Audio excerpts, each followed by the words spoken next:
CGPSC smart learning में आप सभी का बहुत बहुत स्वागत है। फ्रेंड्स, आज हम छत्तीसगढ़ सामान्य ज्ञान से संबंधित महत्वपूर्ण एमसीक्यू क्वेश्चनों के बारे में बताएंगे जो छत्तीसगढ़ व्यापम द्वारा होने जा रहे एग्जाम में 100% आने वाले हैं। तो यहाँ पर फर्स्ट क्वेश्चन में देखने को मिलेगा, 15 अगस्त 1947 को रायपुर के गांधी चौक में किसने झंडा फहराया था? Option A Shivdas Daga, option B Pandit Lakshmi Narayan Das, option C Thakur Pyarelal, option D Waman Rao लाखे।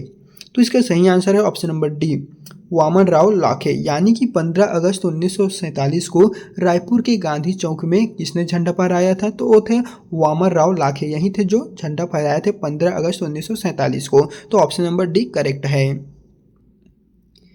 फिर यहाँ पर नेक्स्ट नंबर के क्वेश्चन में है, छत्तीसगढ़ शब्द का सर्वप्रथम प्रयोग किस कवि के द्वारा किए गए थे? आपको उस कवि के नाम को बताना है जिसके द्वारा छत्तीसगढ़ शब्द का जो सर्वप्रथम प्रयोग थे वो किए गए थे। Option A Babu Rewaram, option B Pandit Lochan Prasad Pande, option C Dalpat Rao, option D Pandit Sundarlal Sharma. तो फ्रेंड्स, इस क्वेश्चन का सही आंसर हो जाएगा ऑप्शन नंबर सी, पंडित यहाँ पर दलपत राव द्वारा छत्तीसगढ़ शब्द का सर्वप्रथम प्रयोग किस कवि के द्वारा किया गया था? वो थे दलपत राव के प्रतिनिधि कवि के यहाँ पर में ही दलपत राव के द्वारा ही किए गए थे। यानी कि खैरागढ़ के राजा लक्ष्मीनिधि राय के चारण कवि दलपत राव ने अपनी रचना में छत्तीसगढ़ शब्द का उल्लेख किए गए थे, उसके द्वारा ही किए गए थे। ऑप्शन सी करेक्ट हो जाएगा। फिर यहाँ पर फ्रेंड्स नेक्स्ट नंबर का जो क्वेश्चन है, कोशलाधिपति की उपाधि किस राजा ने धारण की थी? आपको उस राजा के नाम बताना है जिन्हें कोशलाधिपति की उपाधि प्राप्त हुई थी। Option A Udayan, option B Mahashivgupt, option C Mahashiv Tivardev, option D Bhagvadatt Verma.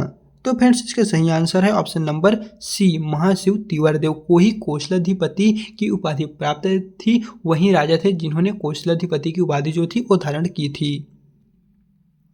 फिर नेक्स्ट नंबर का क्वेश्चन है, छत्तीसगढ़ में सबसे पुराना नाट्य स्थल कहाँ पर स्थित है? आपको उस स्थल को बताना है जहाँ पर छत्तीसगढ़ के सबसे जो पुराना नाट्यशाला है वो स्थित है। ऑप्शन ए सरगुजा में, ऑप्शन बी बस्तर में, ऑप्शन सी सिरपुर में, ऑप्शन डी बिलासपुर में। तो इस क्वेश्चन का सही आंसर है ऑप्शन नंबर ए सरगुजा में। छत्तीसगढ़ में सबसे पुराना जो नाट्यशाला है वो सरगुजा में ही स्थित है। ऑप्शन जो ए है वो फ्रेंड्स करेक्ट है।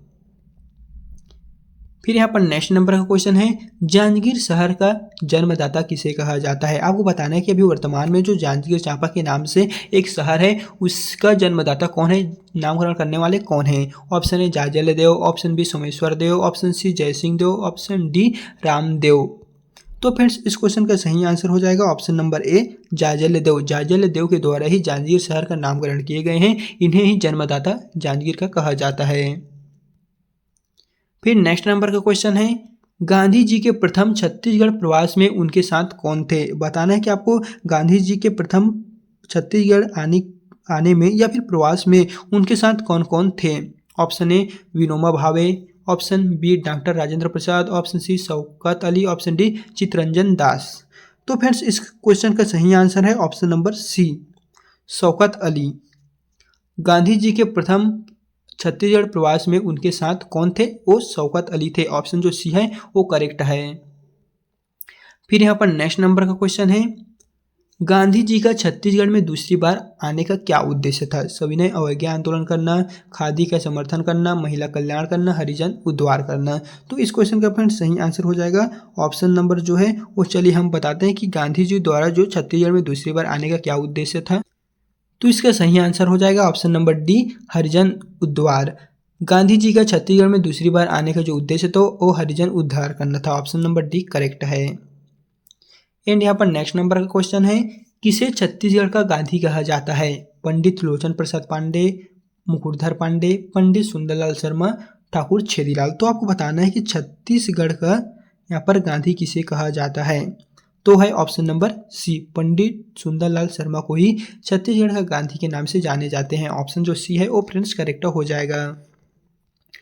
फिर है नेक्स्ट नंबर का क्वेश्चन, छत्तीसगढ़ की सबसे बड़ी रियासत थी रायगढ़, खैरागढ़, बस्तर, सारंगढ़। तो छत्तीसगढ़ की जो सबसे बड़ी रियासत थी वो इन चारों ऑप्शनों में से कौन से हैं? तो इसका सही आंसर है option number C, Bastar. Chhattisgarh की जो सबसे बड़ी रियासत है वो है friends option number C, Bastar. Option number C ही आपको देखने को मिलेगा, बस्तर यही करेक्ट है। मेघदूत में वर्णित रामगिरी छत्तीसगढ़ के किस जिले में है? जांजगीर चांपा, जसपुर, सरगुजा, दंतेवाड़ा। तो आपको उस स्थान को बताना है जो मेघदूत में वर्णित रामगिरी छत्तीसगढ़ के किस जिले में है। रामगिरी जो है वो किस स्थान पर है, ये पूछा गया है क्वेश्चन में। तो है ऑप्शन नंबर सी सरगुजा। जो रामगिरी है वो सरगुजा में स्थित है। ऑप्शन सी करेक्ट है। फिर नेक्स्ट क्वेश्चन है, छत्तीसगढ़ में सविनय अवज्ञा आंदोलन के दौरान वानर सेना का जो गठन था वो किसने किया था? ऑप्शन नंबर यहाँ पर ए है यति यतनलाल, ऑप्शन बी है पंडित सुंदरलाल शर्मा, ऑप्शन नंबर चलिए सी को बताते हैं तो हो जाएगा खूबचंद बघेल, ऑप्शन डी है वासुदेव देवरस। तो इसका सही आंसर हो जाएगा friends option number D Vasudev Deoras. यानी कि यहाँ पर पूछा गया है छत्तीसगढ़ में सविनय अवज्ञा आंदोलन के दौरान वानर सेना का जो गठन किए थे वो वासुदेव देवरस द्वारा किए गए थे। फिर अब हम बढ़ते हैं नेक्स्ट क्वेश्चन की ओर, जहाँ पर है गामस कौशलीय ब्राह्मी लिपि में उत्कीर्ण शब्द किस क्षेत्र की मुद्रा में प्राप्त हुआ है? गामस कौशलीय जो ब्राह्मी लिपि में शब्द है ये कौन से मुद्रा से प्राप्त हुए हैं? मल्हार, संबलपुर, आरंग, रतनपुर। तो इसके सही आंसर के लिए दोस्तों हम आपको बता दें, इसका जो सही आंसर है वो है option number A Malhar. Malhar में ही जो गामस कौशलीय ब्राह्मी लिपि में प्राप्त शब्द है जो मुद्रा है वो मल्हार की ही मुद्रा है, मल्हार से हमें प्राप्त हुए हैं। समुद्रगुप्त ने दक्षिण कौशल अभियान में बस्तर के किस राजा को पराजित किया था? समुद्रगुप्त ने दक्षिण कौशल अभियान के दौरान बस्तर के एक राजा को पराजित किया था, वो थे महेंद्र व्यग्रराज, नरेंद्र प्रवरराज।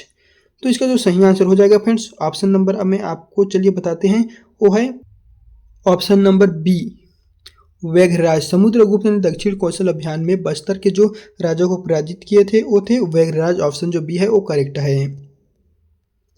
फिर है नेक्स्ट नंबर का क्वेश्चन, बढ़कर अपने कार्यों की सूचना किसे देते हैं? जो बढ़कर होते हैं वो अपने कार्यों की जो सूचना होते हैं, नोटिफिकेशन होते हैं, उसे किसे देते हैं? कमाविसदार को, फडणवीस को, गौटिया को, पटेल को। तो चलिए इसका जो सही आंसर है वो हम आपको बताते हैं। इसका सही आंसर हो जाएगा ऑप्शन नंबर ए कमाविसदार। बढ़कर जो अपने कार्यों की सूचना देते हैं वो ऑप्शन नंबर ए कमाविसदार को ही देते हैं। फिर है नेक्स्ट नंबर का क्वेश्चन, छत्तीसगढ़ राज्य किस राज्य की सीमा को स्पर्श नहीं करती है? उत्तर प्रदेश, झारखंड, महाराष्ट्र, बिहार। तो आपको उस राज्य के नाम को बताना है जो छत्तीसगढ़ राज्य से नहीं लगा हुआ है। तो हो जाएगा friends option number D Bihar. Bihar जो है वो छत्तीसगढ़ राज्य के जो किसी भी बॉर्डर को नहीं छूती है। तो आप लोगों के लिए हम आपको बता रहे हैं, आपके लिए क्वेश्चन है, छत्तीसगढ़ राज्य टोटल कितने राज्यों से लगी हुई है? कौन कौन से राज्यों से अपना बॉर्डर शेयर करती है? आप हमें जल्दी से क्वेश्चन बताइए। ये जो क्वेश्चन है वो आपके लिए है, जल्दी से आप हमें बताइएगा। तो फ्रेंड्स इस वीडियो में हमने आपको टोटल 15 MCQ क्वेश्चनों के बारे में बता दिए हैं जो आबकारी आरक्षक, प्रयोगशाला परिचारक सहित व्यापम की ओर से होंगे। जितने भी एग्जाम होंगे उन सभी के लिए मोस्ट इंपॉर्टेंट क्वेश्चन रहने वाले हैं। एंड इस PDF को हम अपने टेलीग्राम में प्रोवाइड कर देंगे और टेलीग्राम के लिंक को हम अपने चैनल के अबाउट सेक्शन में डाल देंगे, वहाँ से आप इसे बड़ी आसानी से डाउनलोड कर पाएंगे।